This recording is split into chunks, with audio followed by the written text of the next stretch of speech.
The wall walk is an exercise which helps you gain straight arm scapular strength. The stabilizer muscles around the shoulders get better at supporting your body weight. Expect handstand endurance and mental toughness to improve by doing wall walks. Be mindful of speed and posture during wall walks. From a push-up, walk the hands and feet all the way into a chest-to-wall handstand. Reverse the motion while maintaining a walking pace to get stronger through every joint angle. The length of your stride changes the difficulty. Modify your step distance over time such that it continues to challenge your level of strength. Do not rock and rotate the body too much when doing wall walks. This makes the movement inefficient and takes the tension off the upper body. The shoulder muscle burn is a feeling you'll get better at tolerating with practice. Your mission is to do multiple reps in a row before stopping and resting. Make sure to keep pushing tall through your shoulders with protracted and elevated scaps. Keep tons of tension in your core as you rhythmically move up and down the wall. If you're finding the rep total too easy,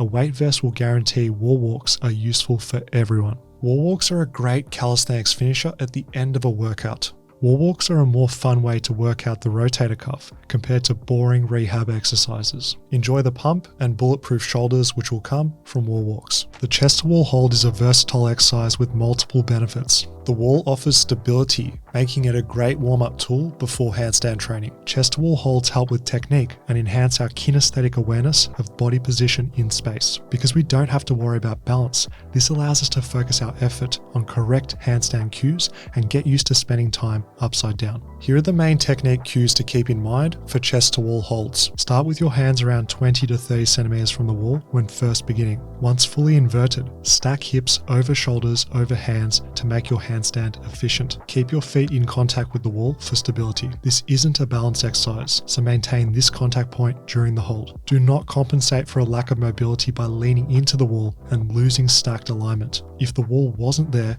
you would fall. The biggest mistake to watch out for is the shoulders collapsing when tired. We have to be diligent with our shoulder position because it makes a big difference. Pushing tall through your shoulders is the most important cue. If there's only one thing in your mind during handstand holds, push tall. When doing chest to wall holds, constantly scan your body during the set. Point your toes, squeeze your legs and glutes, shrug your shoulders up, and look between your hands. Chest to wall is a perfect way to build good habits because we're not worried about balance. The closer you are to the wall, the harder it is. You have to keep the ribs down and push tall through the shoulders. How close you can get depends on your body structure and mobility. The upper back muscles and shoulders are working overtime to keep just the toes on the wall. Make sure to maintain a gap between your legs and stomach as this keeps correct alignment up the chain. The wall is a great teacher because it prompts you to make corrections while upside down, such as hollowing and pushing tall. Get ready to perform chest to wall holds at the end of most workouts. Your goal is to improve handstand strength endurance,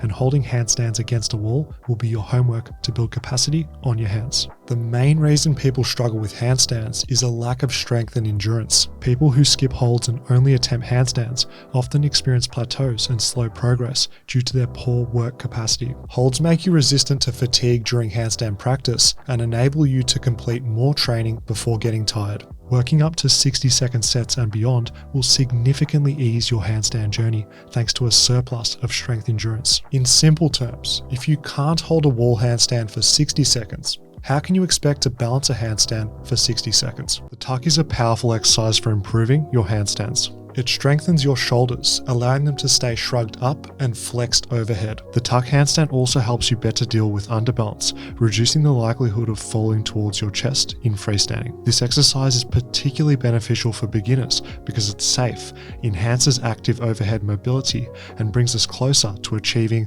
optimal handstand alignment. Please follow these techniques in your handstand tuck so you don't suck. Start around 30 centimeters from the wall and see if you can successfully do the following. Lower down into a tuck while staying light with the feet against the wall. Try and get the hips flexed to around 90 degrees with knees tucked as a range of motion standard. Flattening the lower back is the goal, so we don't compensate at this part of our spine. The shoulders should be shrugged up and open, stacked over the wrists. Planching is a common compensation for tucked handstands. Although some shoulder movement is acceptable for beginners, this should be avoided when strength allows. If struggling to get your tuck shape correct, take the hands further from the wall and practice like this to begin with. This should allow people with less mobility or shoulder strength to reach 90 degrees of hip flexion. Here's several tuck handstand exercises worth doing. Chest to wall slides are dynamic and enjoyable. Slide your feet down into a tuck position with the hips flexed around 90 degrees, and then reverse the motion back up into a handstand. Repeat the movement while keeping light on your feet and maintaining a strict shape. Push through the shoulders, feeling the upper back muscles working to prevent planching. Use a range of motion that allows you to stay stacked during the tuck handstand. Avoid rushing the slides.